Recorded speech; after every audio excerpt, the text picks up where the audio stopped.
Getting the goods. Let's get it. Let's go. That was my local Blockbuster. I was gonna film more, but I feel weird filming in public and talking to the camera where people can see me. I feel like people will be like, what's that weirdo doing talking to his camera? Maybe I wouldn't care if I had a few drinks in me. For all you guys that go out there and film in public, let me know how you do it. Do you just not care what people think when they see you filming, or do you have some kind of covert way of filming? I've been thinking about doing an out and about vlog, maybe going to the bar with some friends and BSing and just talking, maybe talking about movies as well. Would you guys like to see an out and about vlog from me? Let me know what you guys think. How's everybody doing? I recently went back to Blockbuster. They still had that 5 for $20 Blu-ray deal going on, so you can't beat $4 Blu-rays. And again, like I said, the cases can be replaced, and Blu-ray discs don't get scratched as easily as DVDs do. So all in all, it's a fantastic deal, and I had to go back for more. I had that itch. And I had to scratch it, so I went back and got some more. And apparently Blockbuster is going to have this deal on again on July 4th. That's the rumor anyways. I can't confirm or deny that. That's just what I've heard. I talked to some Blockbuster employees and they said they've heard the same thing, but again, they can't confirm it for sure until it actually happens. If it does happen, which I'm hoping it does, because I'll be back for more probably. And as always, definitely let me know what you think of these movies if you've seen them, and especially in this one because most of these ones are ones that I have not seen. So these are my pickups. First up is Wyatt Earp, directed by Lawrence Kasdan, who wrote a ton of movies including Raiders of the Lost Ark, some of the Star Wars movies, and he directed Body Heat, The Big Chill, Silverado, Grand Canyon, French Kiss, Dreamcatcher, and a lot of people crap on Dreamcatcher, but I personally really enjoyed it. And yeah, the twist was a little weird at the end, but I still enjoyed it. Stephen King has so many of his books and short stories that are adapted to film that are just excellent in my opinion. And the cast in this is simply amazing. Kevin Costner, Dennis Quaid, Bill Pullman, Michael Madsen, Tom Sizemore, Catherine O'Hara, Isabella Rossellini, Gene Hackman, Jeff Fahey, Mark Harmon, Mare Winningham, Jim Caviezel, Téa Leoni. I can go on and on. The list is just incredible for this cast.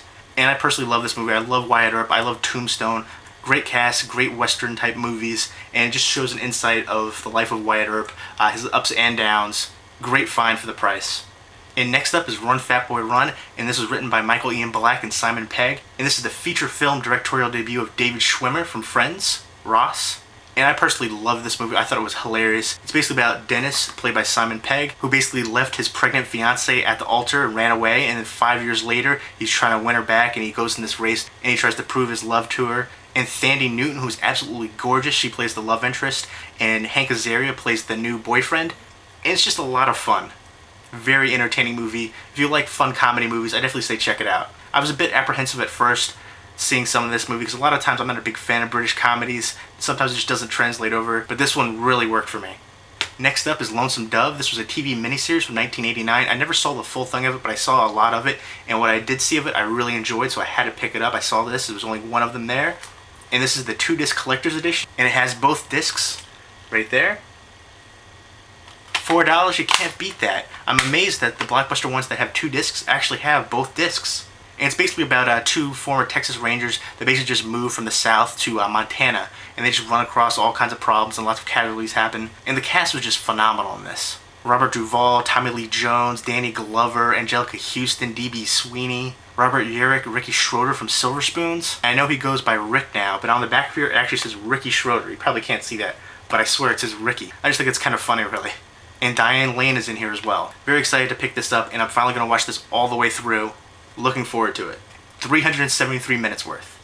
Now all the rest of these ones are ones that I haven't seen before, so if you've seen them, definitely let me know what you think of them, and let me know if you think I'll enjoy them and if they're worth the $4 price tag. I figure it's a low risk, high reward blind buy purchase for the price. So all the rest of these ones are ones that I haven't seen before, and I'm hoping they'll be good. Next up is Friday the 13th, The Killer Cut. I haven't seen it. Honestly, I kind of avoided it for a while, but I figured, you know what, $4, why not? I'll check it out. Not all horror remakes are bad, just most of them. Hopefully this one will be decent. And next up is Burn After Reading, written and directed by the Coen brothers, starring George Clooney, Brad Pitt, and John Malkovich, who is such an underrated actor, phenomenal actor. It also stars Frances McDormand and Tilda Swinton. I don't know too much about this. All I know is basically I think there's a tape that had been stolen from a CIA agent, and they're trying to get it back. And 2 gym employees are trying to sell it, and it's just all kind of hijinks. The trailers for it look kind of funny. I figured, you know, why not? $4, check it out. And next up is The Imaginarium of Dr. Parnassus, directed by Terry Gilliam. And this is the last film that Heath Ledger appeared in. He actually passed away before the filming of this ended, and Johnny Depp took his place. And here's a fact for you from the movie, that Heath Ledger's last line of the movie is, "Don't shoot the messenger." And when Johnny Depp came on to take over his role, he asked Terry Gilliam if he could ad-lib a line, which was, "Don't shoot the messenger," which was really eerie because he didn't know that that was Heath Ledger's last line in the movie. So that was pretty crazy, especially since Johnny Depp didn't know that Heath Ledger improvised the same line. This also stars Christopher Plummer, Jude Law, Colin Farrell. It looks very fantasy-like from the trailer, so now I can check it out. Let me know if you've seen it. And next up is The Karate Kid with Jaden Smith, Will Smith's son, and starring Jackie Chan.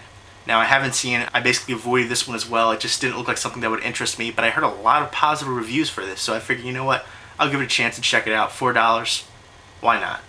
I love the original Karate Kid movies, 1, 2, and 3, and the next Karate Kid with Hilary Swank, I didn't really care for that much. It was one of the first movies that I ever remember seeing Hilary Swank in, at least as a lead. But Karate Kid, let me know if you've seen it. Was it any good? And next up is Marley and Me, Bad Dog Edition with Owen Wilson and Jennifer Aniston. I kind of avoid this one too. It looked cute and funny from the trailers, but then I heard it was really sad. I don't know if you guys have seen it, but I don't want to give it away. I heard the ending was sad, but you know what? I don't know. Look at that face. That's adorable. Where's your baby? I figured I'd pick it up. And next up is Jim Carrey and Yes Man. I love Jim Carrey. I'm a big fan. I like his dramatic work as well as his comedic roles. And I don't know too much about this. It looks really crazy and over the top that apparently he just can't say no. He just can say yes to everything, so he's doing all kinds of crazy things that he wouldn't normally do. And Zooey Deschanel is in this as well, and I think she's beautiful. So why not? I picked it up. It looks kind of funny and slapstick and over the top. Hopefully it'll be enjoyable.